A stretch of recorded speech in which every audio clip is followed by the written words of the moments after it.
Madame, Monsieur, bonsoir. Bienvenue dans ce cœur du débat en ce jeudi. Le secteur Horeca rouvrira-t-il le 1er mai? Au vu de l'évolution de la crise sanitaire, la question mérite d'être posée.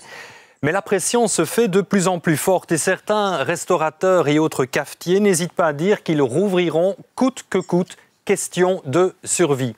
Je vous présente nos invités sur ce débat. David Clarinval, tout d'abord, ministre fédéral des Indépendants et des classes moyennes. Monsieur le ministre, bonjour. À vos côtés, Joël Rademacher, bonsoir. Vous êtes traiteur à Herve. Merci de participer également à ce débat. Alain Criquel également, vous êtes restaurateur à Spa. Bonsoir à vous. Et à vos côtés, Laurent Dethière. Vous êtes président de l'association hôtelière des Hauts-de-Fagne. Merci à tous de participer à ce débat. Monsieur le ministre Clarinval, nous sommes encore début avril et c'est vrai que la date du 1er mai a été avancée pour annoncer la réouverture du secteur Horeca. Au vu de la situation épidémiologique d'aujourd'hui, de l'évolution de la situation sanitaire, est-ce que cette date vous semble encore aujourd'hui plausible ? Écoutez, tout d'abord, bonjour à tous. En ce qui me concerne, tout d'abord, il convient de regarder l'évolution de l'épidémie. Et c'est vrai qu'aujourd'hui, à l'heure où je vous parle, on constate un début de diminution des contaminations. Ça fait maintenant plusieurs jours, on voit que les contaminations diminuent. Par contre, c'est vrai qu'on constate encore un accroissement des hospitalisations. On atteint des chiffres de plus de 200 par jour à l'heure où je vous parle. Et donc, selon les contacts que nous avons avec les virologues, ils estiment que cela va encore monter à tout le moins jusqu'au 12 avril et que c'est à partir du 12 avril que, normalement, si leurs projections sont exactes, les hospitalisations devraient commencer à diminuer. Ce qu'on espère évidemment tous, parce que ce serait le signe, nous avons atteint le sommet de cette troisième vague et que l'on pourrait envisager tout doucement des mesures d'assouplissement puisque nous aurions pu passer le plus gros de cette troisième vague. Et donc, voilà, nous serions alors aux alentours du 12 avril, on pourrait envisager le futur avec un peu plus d'optimisme. Et donc, moi, en ce qui me concerne, le 1er mai, c'est une date que l'on a annoncée et on s'est engagé à l'égard des entreprises, à l'égard de l'Horeca, à l'égard du secteur. Et donc, pour moi, je trouve que c'est une date qui doit être tenue. Je sais que certains de mes collègues au sein du gouvernement ont déjà dit dans la presse que pour eux, cette date était mettait en doute cette date. Donc voilà, je prends note du fait que nous ne sommes pas unanimes. Mais en tout cas, en ce qui nous concerne, nous avions souhaité qu'il y ait des perspectives. On peut espérer, si en effet l'épidémie vient à s'inverser aux alentours du 12-13 avril, on peut espérer en tout cas qu'on aille vers des assouplissements début mai. Maintenant, si ce n'est pas le 1er, mais le 7, on pourrait encore accepter. Mais en tout cas, début mai, ça me semble important que les secteurs en souffrance, comme l'Horeca, soient autorisés à retravailler. On ne peut pas rester plus de 6 mois comme cela sans perspective sérieuse. Monsieur le ministre, on l'entend que tout le monde n'est pas sur la même longueur d'onde au sein du gouvernement. Vous avez parlé également des virologues et des experts. Est-ce que ce sont eux qui donneront le signal de la réouverture ? Il est vrai en effet que les débats font rage à la fois au sein du gouvernement, mais aussi entre les experts eux-mêmes. On entend que certains experts sont très durs. C'est de notoriété publique que Mark Van Rans ou Madame Vlieg sont extrêmement prudents.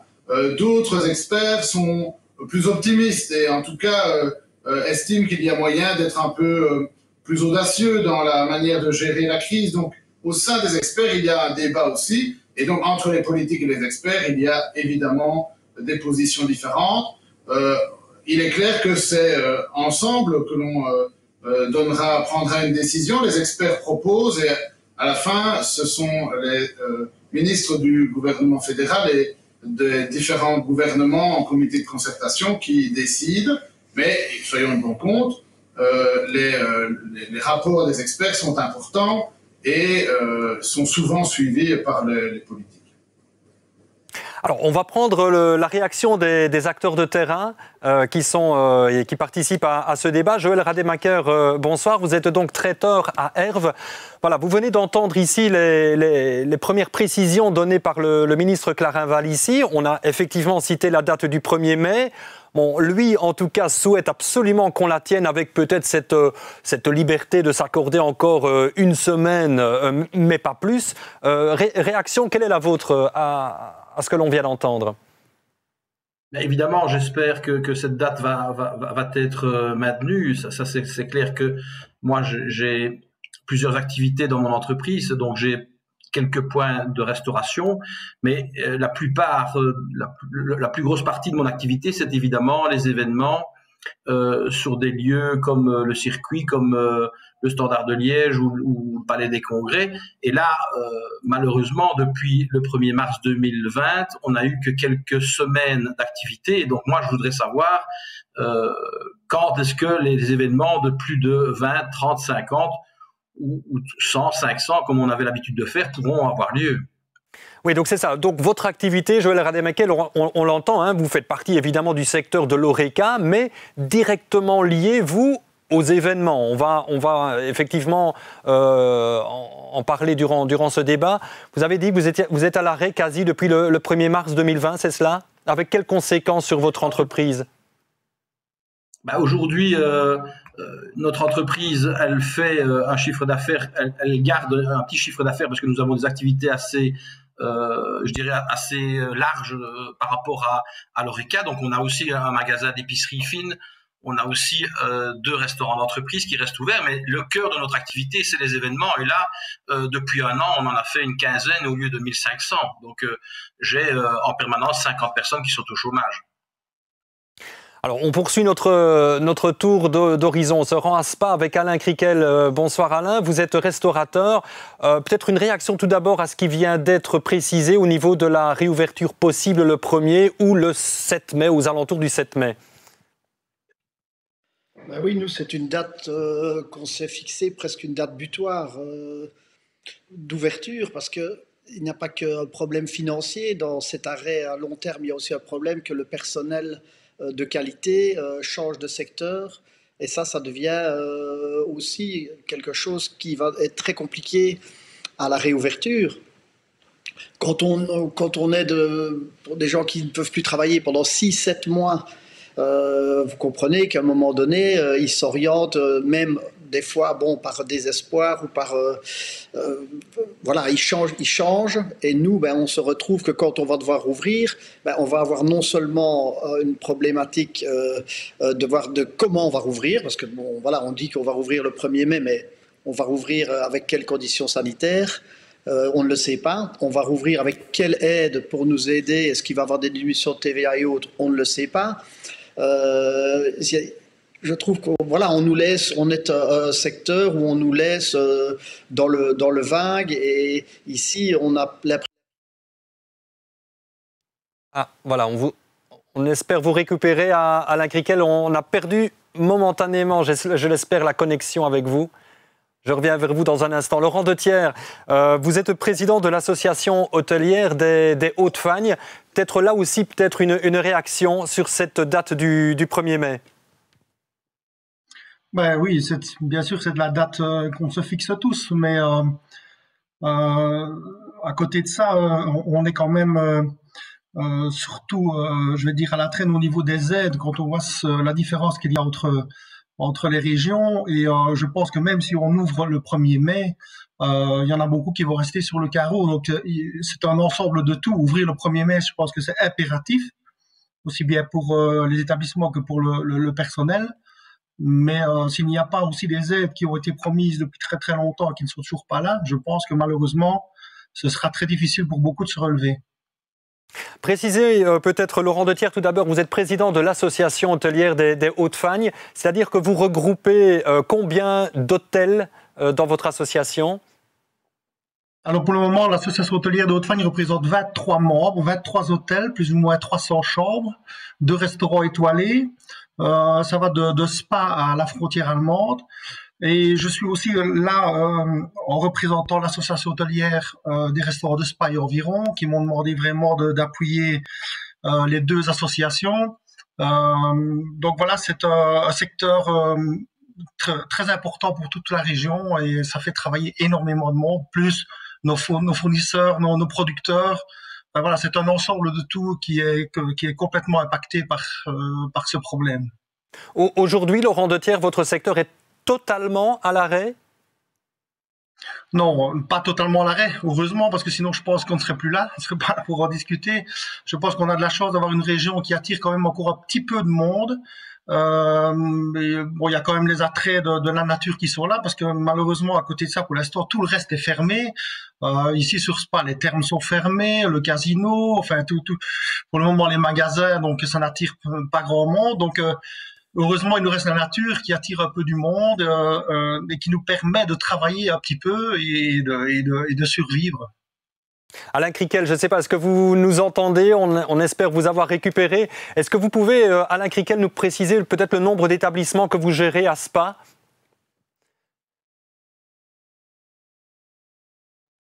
Alors là, oui, on ne vous entend pas. Je vais demander peut-être à la régie d'essayer de reprendre contact avec vous. Je reviens vers vous, Monsieur le Ministre. Voilà, il y a beaucoup de questions en suspens, vous l'avez entendu. Tout d'abord, peut-être en réponse à Joël Rademacher, qui, vous l'avez entendu, son secteur est directement lié aux événements qui aujourd'hui sont encore à l'arrêt. Est-ce que le secteur Horeca, la réouverture du secteur Horeca ira de pair avec la réouverture des événements ou pas?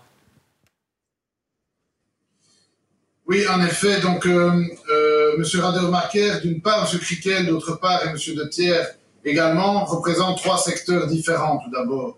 Parce que vous devez savoir que j'ai, ici au cabinet, à Bruxelles, des contacts fréquents avec à la fois le secteur événementiel de M. Rademacher, mais aussi l'Horeca de M. Criquel et les hôtels en particulier, pour M. Dethier, qui sont certes tous les trois liés par le fait qu'ils sont dans une situation difficile, puisqu'ils sont fermés ou quasi fermés tous les trois, mais pour lesquels, malheureusement, il y a des positionnements difficiles.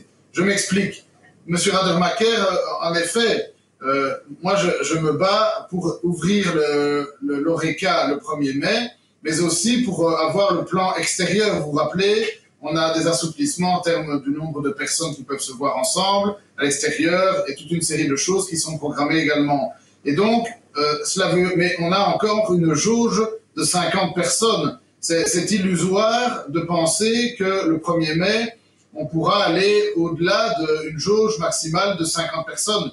Et encore, moi je suis souvent un des plus optimistes au sein du comité de concertation. Donc, certains de mes collègues, même quand on prononce le chiffre de 50, ils avalent déjà leur café de travers. Donc, moi, je pense qu'on pourra avoir des petites activités à l'extérieur, sans doute, qui regrouperont dans certains protocoles, qui regrouperont peut-être 50 personnes. Mais avoir les loges du standard, je souhaiterais pouvoir y retourner un jour, évidemment, qui retravaille à plein régime, avec des centaines, voire des milliers de personnes, ça me paraît un peu prématuré le mois de mai. Donc, il faut s'attendre à ce que l'événementiel soit fermé, ou en tout cas dans des conditions plus difficiles encore plus longtemps.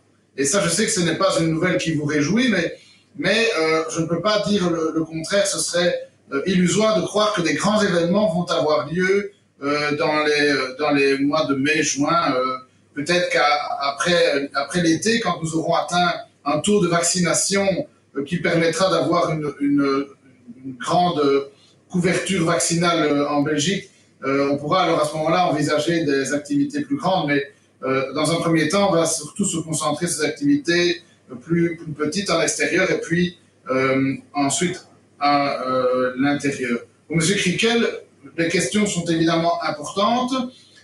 Comment va réouvrir l'Horeca?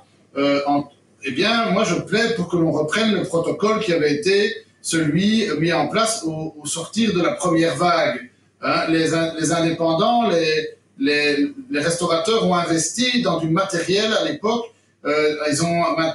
Ils connaissent les protocoles. Donc, je pense qu'il faudra se baser sur les mêmes protocoles dans un premier temps, auquel il faudra certainement ajouter la ventilation. C'est un des grands changements qui a eu lieu avec les secteurs qu'on a pu réouvrir, notamment les coiffeurs et autres, même si on a dû les refermer depuis. Mais en tout cas, on avait instauré des règles de ventilation supplémentaires. Alors il faudra trouver des solutions et on travaille avec notamment les experts. Et donc, par exemple, ça va peut-être vous faire sourire, mais on a également évalué que dans les restaurants, il y avait des hottes qui étaient très puissantes la plupart du temps et que ces hottes pourraient servir de ventilation parce que c'est nettement plus efficace en termes de ventilation que, par exemple, ouvrir les fenêtres. Et donc, on pourrait imaginer que le restaurant soit obligé de garder ses hottes ouvertes avec une fenêtre ouverte pour que ça fasse un appel d'air. Enfin, vous voyez ce genre de choses qui soient praticables, parce qu'on ne veut pas imposer des dépenses financières supplémentaires. On sait que les entreprises sont exsangues et donc elles ne sont pas en mesure d'investir aujourd'hui. Mais par exemple, utiliser les hottes comme moyen d'aération, c'est à l'étude au sein du commissariat Corona, avec des restaurateurs qui sont venus présenter ça. Il y a d'autres techniques, hein, on peut penser à des petits appareils qui font de l'épuration de l'air, mais là, on avoisine déjà les 1 000 €, ce qui serait une dépense sans doute excessive. Et donc, on travaille aujourd'hui sur des protocoles qui seraient praticables par l'ORECA et qui seraient en fait basés sur l'ancien protocole auquel on ajouterait un critère de ventilation. Troisième question de M. Krickel, évidemment les aides économiques, parce que l'un ne va pas sans l'autre. Les pouvoirs publics ont fermé toute une série d'établissements. Il est normal que les pouvoirs publics, et ce ne sont pas des primes, hein, parce que j'entends souvent parler de primes, moi je ne parle pas de primes, ce sont des justes compensations, puisqu'on a mis des contraintes sur certains secteurs, il faut compenser les pertes qui sont données. Vous savez que j'ai pu obtenir, notamment en ce qui me concerne, les doubles passerelles pour les indépendants qui sont fermés, cumulables avec le takeaway, de telle sorte à ce qu'on puisse soutenir l'indépendant. Ensuite, il y a les aides régionales, qui sont évidemment, comme vous l'avez souligné, différentes en fonction des régions dans lesquelles vous habitez. Et donc ici, comme vous êtes liégeois, c'est la région wallonne qui est active. Et donc, il y a toute une série d'aides de la région wallonne qui doivent être réclamées, demandées et qui sont justifiées. Et enfin, il y aura un plan au niveau fédéral de réouverture. Là, ça n'est pas encore décidé, mais on y travaille également. Ce sont des mesures de soutien qui seront activées quand le secteur reprendra son activité. Exemple, la TVA sur la nourriture, les 6%. Exemple, des exonérations d'ONSS pour le personnel. Ce sont des mesures qui sont justifiées et pour lesquelles que l'on soutient, en tout cas en ce qui nous concerne, et qui sont utilisables une fois que vous êtes ouvert. Parce qu'une diminution de TVA quand vous êtes fermé, ça n'a aucun intérêt, puisque le takeaway est du 6%, donc ça ne change rien. Par contre, quand vous serez ouvert, là, c'est à ce moment-là qu'il faudra vous aider avec ce plan de réouverture. Idem avec les diminutions ou les exonérations de l'ONSS, comme on l'a déjà fait pour le 3e trimestre de l'année dernière. Eh bien, c'est quand vos travailleurs sont actifs et pas quand ils sont au chômage temporaire. Là, ça n'a aucun intérêt de... Et donc, il y a des mesures supplémentaires qui sont en cours de discussion au sein du gouvernement pour aider les secteurs qui en auront bien besoin quand on va redémarrer, je l'espère, le plus vite possible. Et alors, voilà. Il y a également les hôtels. Il y a les hôtels, oui, pour M. Lethière. Donc là, c'est vrai que la problématique des hôtels est un peu différente. J'ai rencontré d'ailleurs, c'est souvent au sein de Horeca, il y a hôtel, restaurant, café. Donc un café n'est pas un restaurant ni un hôtel. Ici, les hôtels, c'est un peu différent parce qu'en effet, ils n'ont jamais dû fermer. Mais il est vrai que l'activité, par exemple, en ville, ici à Bruxelles, les hôtels ne travaillent même pas à 10% de leur capacité. C'est vrai que dans une région comme la mienne, près de Bouillon, par exemple, ou comme la vôtre, on a la chance, moi j'habite près de Bouillon, c'est qu'il y a quand même encore quelques touristes qui viennent malgré que les restaurants soient fermés. Donc là, il y a un peu plus d'activité. En tout cas, il faudra une réponse spécifique pour les hôtels, et c'est pour ça que les aides, d'ailleurs, régionales sont différentes pour les restaurants des hôtels en règle générale. Et donc, on y travaille également, on a un regard spécifique sur les hôtels. Alors, merci pour ces importantes précisions, hein, Monsieur le Ministre. Il y a pas mal d'informations dans ce que vous venez de dire. Joël Rademacher, sur les conditions, enfin, vous avez entendu, parmi les 3 invités de terrain qui sont ici, vous êtes peut-être celui qui va devoir subir encore plus longtemps que les autres cette crise. Hein. On l'a très bien entendu dans les propos du ministre. Il ne faut pas s'attendre à ce que les événements auxquels vous êtes liés rouvrent comme si de rien n'était le 1er mai. On parle même d'après l'été. Ça vous fait réagir comment ? Il est clair qu'on s'en doute et que l'année passée, la réouverture de petits événements s'est faite 2 mois après la réouverture des restaurants. Donc, il est clair que ce délai sera nécessaire et ce n'est pas à nous à juger du moment où on pourra se rencontrer ou en tout cas se remettre à une fête à plus de 20, à plus de 50, à plus de 500 personnes. Mais moi, j'aimerais quand même insister sur le fait qu'aujourd'hui, mon entreprise est impactée. On a une diminution de chiffre d'affaires qui est très, très importante et je ne peux pas comprendre qu'en payant les mêmes taxes, le même précompte, la même TVA que mon collègue qui est à Fouron, c'est-à-dire à 15 km de chez moi, eh bien, les aides que j'ai pu percevoir jusque maintenant ne représentent pas 2%, alors que lui, il a plus de 10%. Et donc ça, je voudrais une réponse claire du ministre. C'est ça, vous pointez du doigt ce que vous appelez une certaine inégalité selon qu'on soit d'un côté ou de l'autre de la frontière linguistique. En résumé, c'est ce que vous dites. Et même si on le compare avec nos voisins français et luxembourgeois, hollandais, on est vraiment, nous, en Wallonie, dans la partie la plus faible de l'indemnisation. Alors peut-être réponse... 2% de la perte du chiffre d'affaires. Oui, peut-être une réponse du ministre Clarinval par rapport à ça et cette espèce d'inégalité entre régions du pays, malgré tout. Mais écoutez, moi je rappelle que je suis ministre fédéral, donc les mesures que je prends, les passerelles et les doubles passerelles ou les reports de cotisations sociales sont les mêmes pour tout le pays, que ce soit la Flandre, la Wallonie ou Bruxelles. Donc clairement, au niveau fédéral, là, on prend des mesures uniformes. Ce que M. Rademacher stigmatise, et il a raison, c'est la différence entre la région wallonne, la région flamande et la région bruxelloise, voire même l'Allemagne. Donc moi, on sait en moyenne qu'en Flandre, ils octroient une aide qui est proche des 15% du chiffre d'affaires. En fait, en Flandre, ils ont souvent donné des aides qui sont proportionnelles au chiffre d'affaires. Et donc, une petite entreprise recevait une aide plus petite, mais qui était proportionnelle, et donc une plus grande avait une aide plus grande. Ce qui n'a pas été le cas à Bruxelles et en Wallonie, où on a souvent eu des aides plutôt forfaitaires, et qui étaient peut-être calibrées de manière plus généreuse pour les petites structures, mais de manière injustement trop faible pour les plus grosses structures. Donc je sais que la région wallonne, et Willy Borsu, qui est ministre en charge de cela en particulier, travaille sur de nouvelles vagues d'aides qui sont annoncées et qui sont proportionnelles au chiffre d'affaires, avec des plafonds, certes, mais je sais qu'en tout cas, la région wallonne tend à corriger le tir ces derniers temps avec les nouvelles aides qui sont annoncées. Mais ici, malheureusement, je ne suis pas ministre wallon, je suis ministre fédéral, et donc c'est mon collègue Borsu qui peut apporter plus de précision, mais je sais qu'il corrige cela pour le moment avec les nouvelles aides annoncées. Laurent Dethiers, voilà, vous avez pris note, hein, je sais, de toutes les informations qui sont données ici. Est-ce qu'on n'assisterait pas, et c'est peut-être la crainte, d'un redémarrage du secteur HoReCa, mais à 2 vitesses, selon qu'on l'on soit hôtelier, restaurateur ou café? On l'a bien entendu, il y a des différences de situation vécues depuis le début de la crise.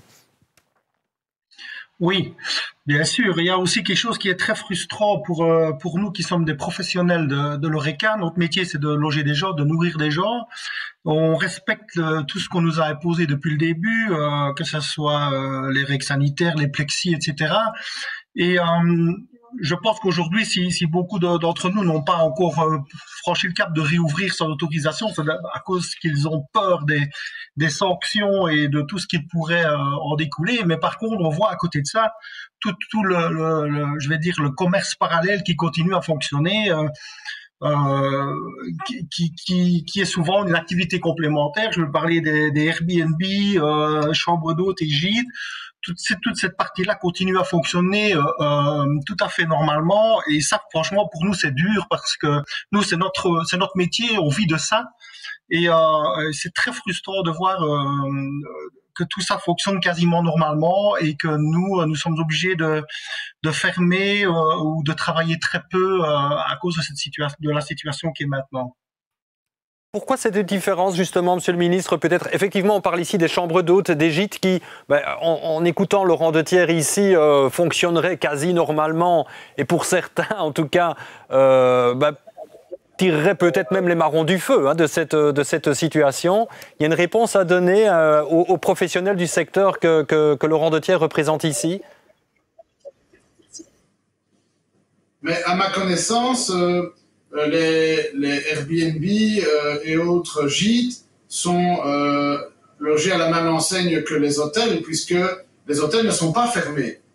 Je le répète, ils sont ouverts, mais il est clair qu'il y a, comme il n'y a pas la possibilité de se restaurer dans le restaurant, mais qu'il faut manger dans la chambre, c'est ça qui est la principale difficulté, et le fait qu'il n'y a pas beaucoup de touristes en cette période-ci, voire de tourisme international.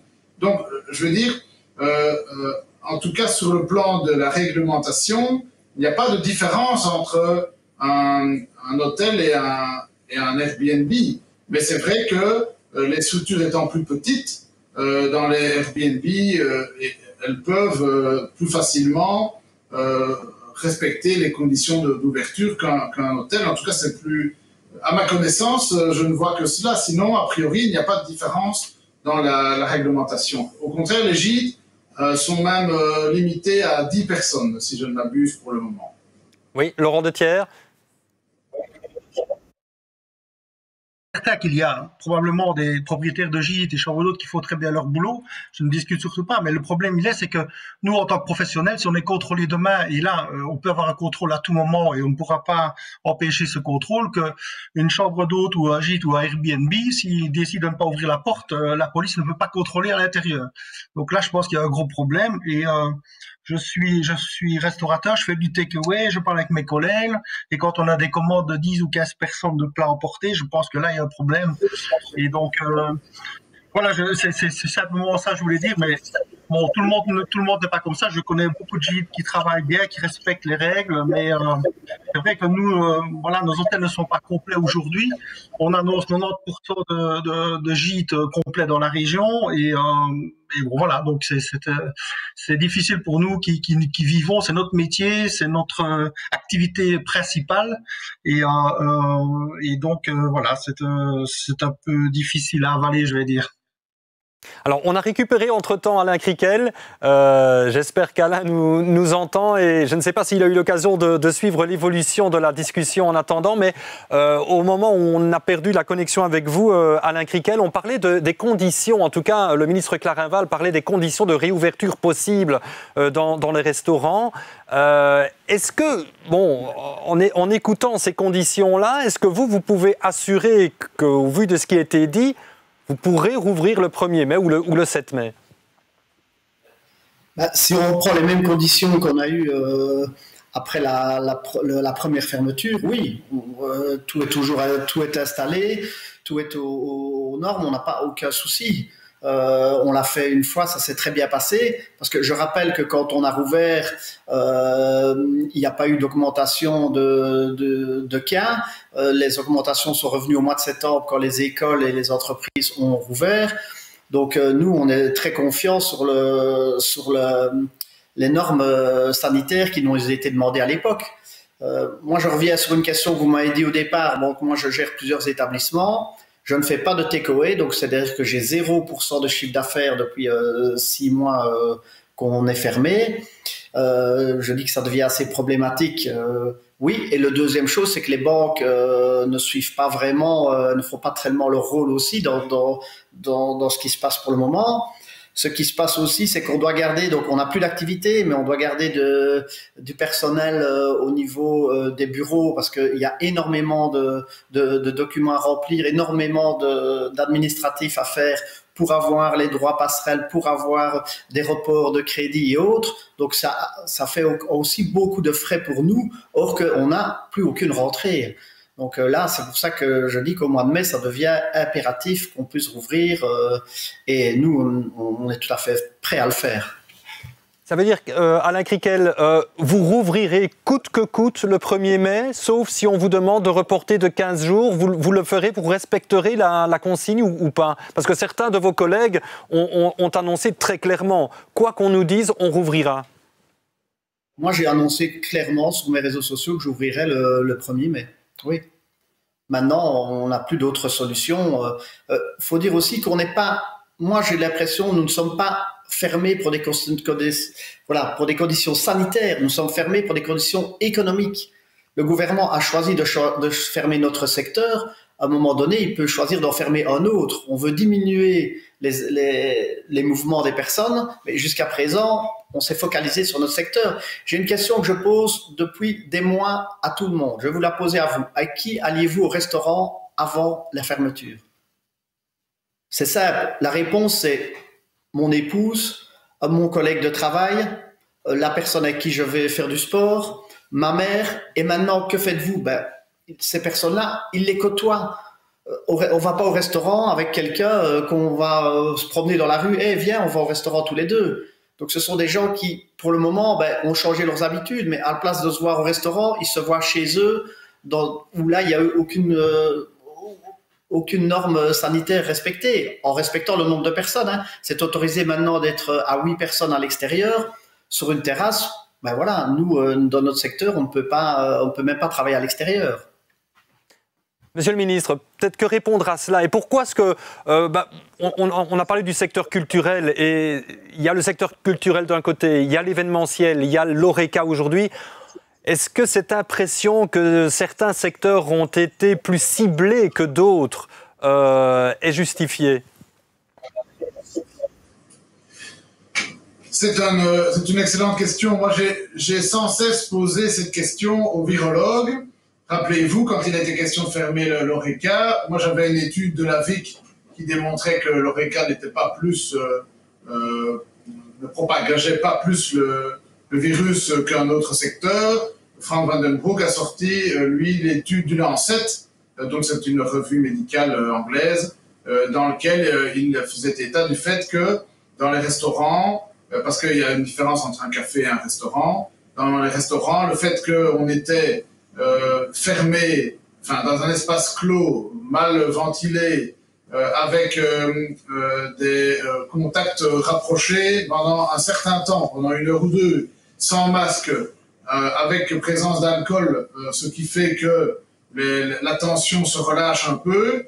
C'est pas moi qui dis ça, ce sont les virologues, font que il y a un plus grand nombre le risque est plus grand d'attraper le Covid dans un restaurant que, par exemple, à l'extérieur, s'il y a une bonne ventilation. Idem pour on a eu le débat avec les métiers de contact. Moi, je suis persuadé qu'il n'y a aucun risque d'aller chez son coiffeur ou chez son esthéticienne, parce que, pour moi, les protocoles de précaution dans ces secteurs-là sont également suffisamment pointus que pour éviter...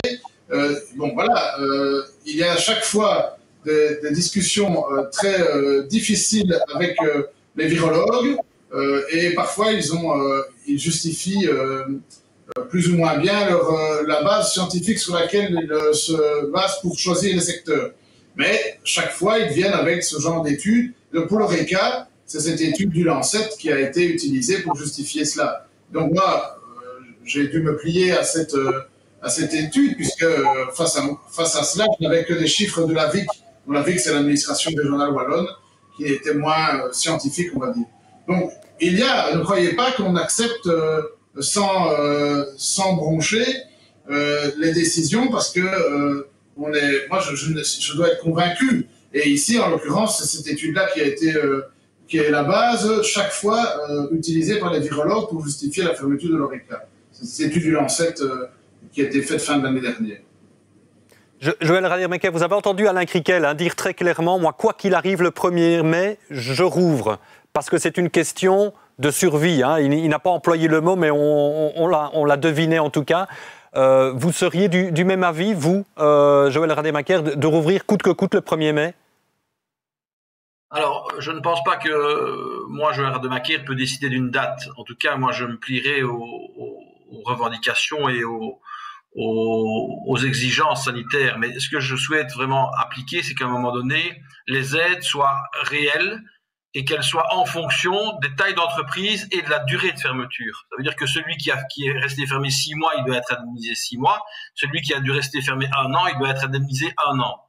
Et j'aimerais aussi rappeler que quand on a réouvert au mois de juin, juillet, août, septembre l'an passé, en effet, on nous a demandé de conserver les noms, numéros de téléphone de tous nos clients, que ce soit sur des petits événements ou que ce soit dans les restaurants. Nous avons ici, chez le traiteur Les Cours, plusieurs établissements et nous avons servi 20 000 personnes sur les 5 mois d'ouverture.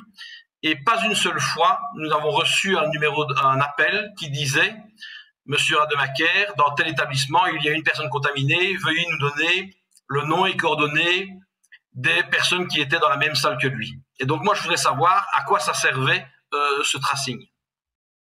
Alors, le tracing, monsieur le ministre, effectivement, et là, Joël Rademacher se fait sans doute sans le savoir, mais le porte-parole de nombreux acteurs du secteur qui s'étonnent du pourquoi on a mis en place ce tracing, parce qu'il n'y a pas eu de suivi, visiblement.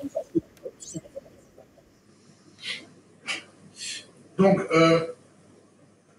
en fait, tout d'abord, sachez quand même bien que moi, je suis bien conscient des difficultés rencontrées par le secteur. Je ne l'exprime peut-être pas suffisamment ici, parce que j'essaie de répondre de manière pointue aux questions, mais moi-même, étant un ancien indépendant, je peux vous dire que je mesure vraiment le sacrifice qui est fait et qui est demandé à tous ces indépendants, à tous ces travailleurs de l'ORECA. Vous avez également parlé d'eux. Donc, je mesure vraiment la difficulté, la détresse dans laquelle vous vous trouvez. Donc moi, sachez bien que s'il y en a un au sein du comité de concertation qui se bat pour ouvrir le plus vite possible, c'est moi. Et d'ailleurs, je me fais suffisamment critiquer pour cela par ailleurs. 2, le tracing. Donc le tracing, c'est une matière régionale, donc c'est la ministre Montréal en région wallonne qui s'occupe du tracing. Et donc, pour ce que j'en sais, les informations qui ont été demandées devaient servir à ce que s'il y avait un cas qui était détecté par l'administration wallonne en l'occurrence et par le système de tracing, et que cette personne disait « je suis allé dans le restaurant de Monsieur Krikel le samedi à telle heure et voilà, j'ai été avec Tartampion et un autre », Monsieur Krikel était censé pouvoir dire le nom de toutes les personnes qui étaient dans le restaurant en même temps que la personne qui était contactée. Donc, ça n'était, en fait, c'était pour pouvoir donner des informations au tracing. Donc, s'il n'y a pas eu de contact, ça veut dire que, selon l'administration wallonne, qui était en charge du tracing et qui l'est toujours d'ailleurs, c'est qu'il n'y a pas eu de cas qui ont été signalés dans les 20 000 personnes en question qui ont été données.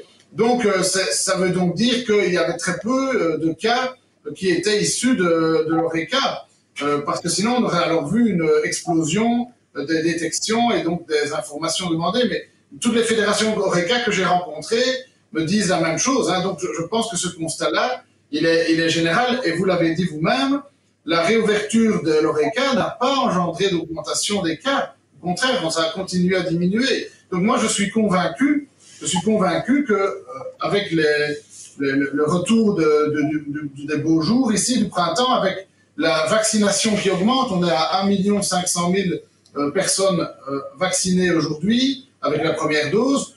Je pense qu'on va pouvoir obtenir vraiment une perspective quand même un peu plus crédible cette fois-ci dans les semaines qui viennent. Mais donc, pourquoi est-ce qu'il n'y a pas eu plus de détection à l'époque? C'est sans doute parce que soit peu de gens ne disaient qu'ils avaient été dans le restaurant, soit il y a eu peu de cas, En tout cas, c'est les deux seules conclusions qu'on peut tirer de cet exercice-là. Laurent Dethier, je me tourne vers vous et on va se projeter vers l'avenir avec optimisme. Hein. On l'est malgré tout. Est-ce qu'à l'avenir, votre secteur pourrait être labellisé Corona Safe? Ça, on en a parlé beaucoup aussi. Est-ce que vous craignez ou est-ce que vous souhaitez que vos établissements soient labellisés comme tels à l'avenir? Oui, à condition qu'il n'y ait pas quand même trop de contraintes. On entend parler d'un test avant d'aller au restaurant. Je pense que ça, ce serait vraiment une catastrophe pour nous. Je vais juste revenir par rapport au tracing. Je pense que il y a eu le suivi de tracing a été bien fait, mais il n'y a pas eu de cas. On est 23 hôtels. En plus, sur les deux associations, il n'y a aucun établissement qui a été contacté par le tracing. Donc, je pense que pour le moment, il y a Charles Garnier est en train de préparer une étude avec l'université pour faire des tests dans les restaurants. Mais je pense qu'on a déjà là un test grandeur nature pendant 3 mois où les établissements ont été ouverts et il n'y a pas eu de contamination, ou du moins, j'en ai pas entendu une seule. Donc ça, je pense que on a déjà des tests grandeur nature. Et bon, par rapport à la réouverture, c'est un fait certain que on veut bien le protocole qui avait été mis pour la première réouverture, sûrement. Aller plus loin, je pense que ça va être très compliqué. Par contre, quand on voit ce qui se passe dans certains parcs quand il fait bon, on se pose quand même la question aujourd'hui si ce ne serait pas mieux d'avoir nos terrasses ouvertes avec des protocoles mis en place sur les terrasses que de voir les gens qui sont, je vais dire, tous mélangés. Donc, je pense que l'ORECA a été le bon élève, malgré ce qu'on en dit, et je pense qu'il y aurait moyen de mettre des choses en place pour qu'on puisse recommencer à travailler et que les gens soient en toute sécurité. On peut parler avec nos clients, ils ont dit, il y avait que dans les restaurants où on se sentait en sécurité. Donc voilà, je pense qu'il y a une grosse réflexion à ce niveau-là. Oui. Alain Criquel, vous abondez dans le sens de Laurent Dethier avec cette distinction entre intérieur et peut-être terrasse. Voilà, porte ouverte là. Bien sûr, on aimerait bien pouvoir. Naturellement, c'est très compliqué de dire de n'ouvrir que les terrasses parce que bon, il y a l'accès aux sanitaires.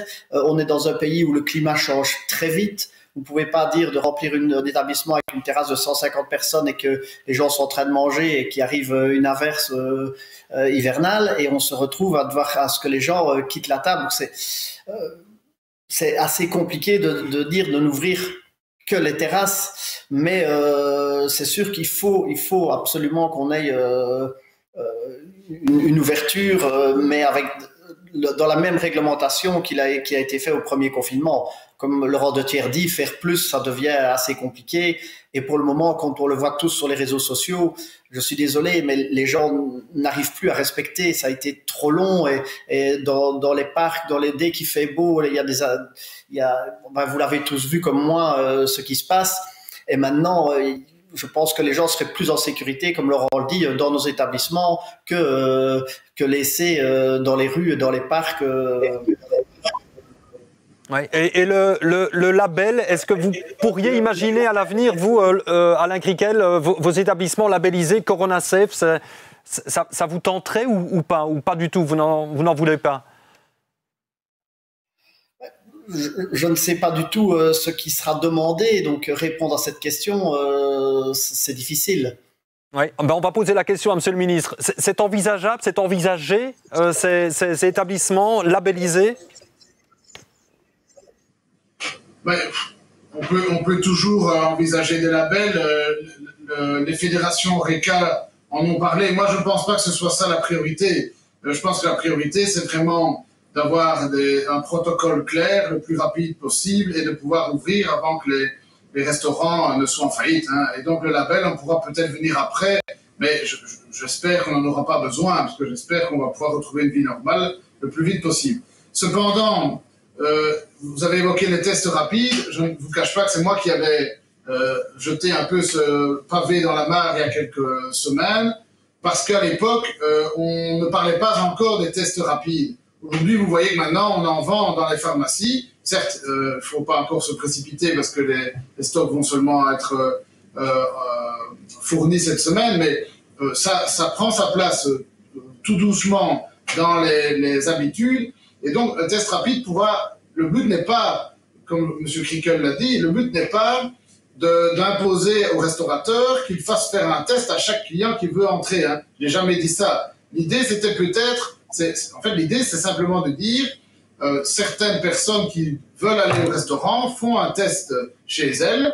Maintenant, on en trouve en pharmacie et bientôt dans les grands magasins. Et voir si elles sont rouges ou vertes. Et si elles sont rouges, évidemment, elles restent chez elles. Elles sont sérieuses, responsables. Si par contre elles sont vertes, elles le prennent avec, elles peuvent prouver qu'elles sont safe pour le moment. Donc, c'est juste un outil en plus qui est mis à disposition des citoyens pour pouvoir savoir s'ils sont contaminants ou pas. Donc, c'était ça l'objet de ma proposition. Et donc, c'était une aide supplémentaire pour que les protocoles puissent être activés rapidement. Donc, pas de stress avec ça. C'est moi-même qui avais évoqué cela. L'idée, c'était d'apporter un outil supplémentaire, pas une contrainte. Ensuite, les terrasses. Je ne vous cache pas que j'ai posé la question avant le dernier, enfin pas l'OCC, celui-ci, mais le précédent, quand on avait fixé la date du 1er mai. On a eu des débats vraiment byzantins avec les 3 fédérations ORECA, la fédération flamande, bruxelloise et wallonne. Et je leur ai posé la question en tête-à-tête, une demi-heure avant de partir en réunion de concertation. Est-ce qu'elles préféraient qu'on ouvre les terrasses et seulement les terrasses ou pas? Et donc, elles m'ont dit toutes les 3 qu'elles préféraient ouvrir tout ensemble et ne pas scinder les terrasses. Du reste, pour les raisons que vous avez évoquées, le fait que la météo, les toilettes, certains établissements qui n'ont pas de terrasse, la discrimination. Et alors, donc ça a été un débat très chaud, mais finalement, on a suivi sur cet aspect des choses la proposition de la fédération, des 3 fédérations ORECA. Et donc, on a préféré avoir une date du 1er mai, réouverture totale, plutôt que d'avoir peut-être le 15 avril, réouverture uniquement des terrasses. Ça a été un choix qui a été fait en bonne entente avec les fédérations. Et alors, encore un dernier élément, les tests pilotes, parce que pour M. Rademacher, dans l'événementiel, et Charles Gardier, d'ailleurs, vous avez cité, il travaille d'arrache-pied. L'idée, c'est on va faire des tests pilotes. Il y en a dans d'autres pays qui se font, en Espagne, aux Pays-Bas. Et donc, ils font des tests pour avoir des événements d'un peu plus grand nombre, avec un plus grand nombre de spectateurs, mais qui passeraient là par le fait d'avoir un test rapide qui soit vert pour pouvoir y entrer. Donc, il y a quand même des tests pilotes, des mesures pilotes qui sont prises actuellement pour voir s'il n'y a pas moyen d'aller plus vite dans la réouverture de l'événementiel, moyennant des protocoles qui seraient quand même plus resserrés qu'auparavant. Donc, voilà, j'ai envie de vous dire, ça avance, certes pas suffisamment rapidement, mais en tout cas, on avance sur ces éléments-là pour avoir des protocoles qui sont les plus pratiques possibles, mais qui permettent de gagner quelques semaines, voire quelques mois par rapport à une réouverture normale. Monsieur le ministre, peut-être vous avez entendu tout à l'heure Alain Krickel l'annoncer très clairement, et il n'est pas le seul, mais quoi qu'il arrive, il rouvrira le 1er mai. Que dites-vous à ces restaurateurs qui aujourd'hui annoncent d'ores et déjà que quoi qu'il arrive, le 1er mai sera le jour de la réouverture? Mais moi, tout d'abord, je comprends vraiment la détresse des restaurateurs, mais aussi des agences de voyage. Je comprends de tous ces indépendants qui sont actuellement interdits de travail. C'est assez incroyable qu'on puisse prendre des mesures pareilles.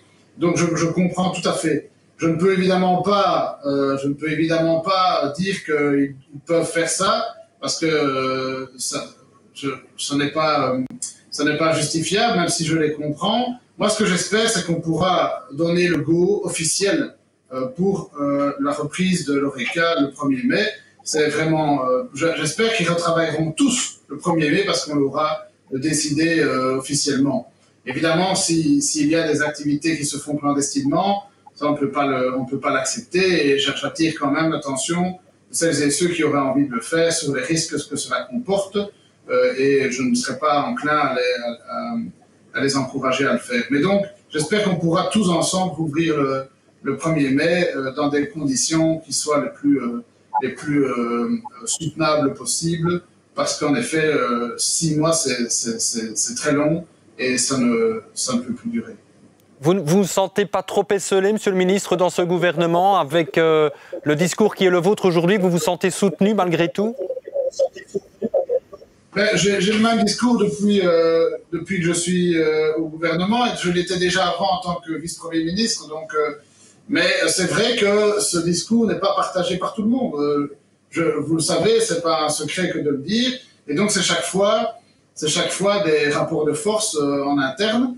Et il est vrai que les virologues, la tendance précautionneuse des virologues qui conseillent le gouvernement ne nous facilite pas la tâche. Donc, c'est parfois compliqué, mais on a pu obtenir de bons résultats à certains moments. Et donc, j'espère que ici, avec les chiffres qui vont, je l'espère, normalement s'inverser aux alentours du 12-13 avril, comme je l'ai dit tout à l'heure, je parle des chiffres d'hospitalisation, en tout cas en soins intensifs. Je crois qu'alors on pourra quand même décemment avoir un calendrier raisonnable dans les semaines qui viennent. En tout cas, je me battrai pour que ce soit le plus rapide possible, ça vous pouvez compter sur moi. Voilà, messieurs, merci beaucoup d'avoir participé à distance à ce débat très instructif au niveau des informations qui ont été données. On l'a compris, hein, on se donne rendez-vous quasi début de la semaine prochaine pour voir si cette date du 1er mai pourra être maintenue pour la réouverture du secteur Horeca. Messieurs, merci beaucoup d'avoir participé à ce débat. Merci à vous de nous avoir suivis. On revient la semaine prochaine sur un autre débat, une autre thématique. D'ici là, bonne soirée, portez-vous bien. À très bientôt.